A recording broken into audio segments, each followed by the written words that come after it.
నీ సమయం వచ్చిన దాకా నిరీక్షిస్తా, వేచి చూస్తా, ఎదురు చూస్తా తండ్రి. నేనైతే నమ్ముతున్నా దేవా, నువ్వు నన్ను ఇలాగనే ఉంచేదానికి ఇష్టపడవు. నేను నలుగుతున్నాను ఒక అంశాన్ని గురించి అంటే దానికంటే ఎక్కువ నువ్వు గాయపడతావు. ఎందుకంటే నువ్వు మా నాయనవు, మా తండ్రి నాయన.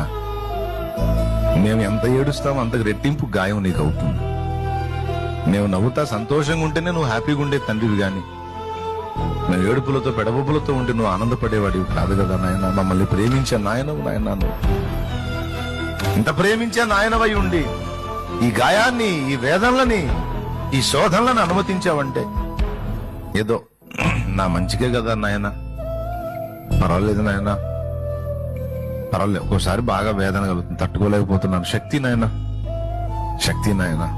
నీ టైంలోనే తీసే నాయన, నీ టైంలోనే కార్యం చేయ నాయన. కానీ నీ సమయం వచ్చేంత వరకు నిరీక్షించే ఓపిక నాకీ నాయన. నీ సమయం వచ్చేంత వరకు తాళుకునే శక్తి నాకీ నాయన. నీ చిత్తమే సిద్ధించు.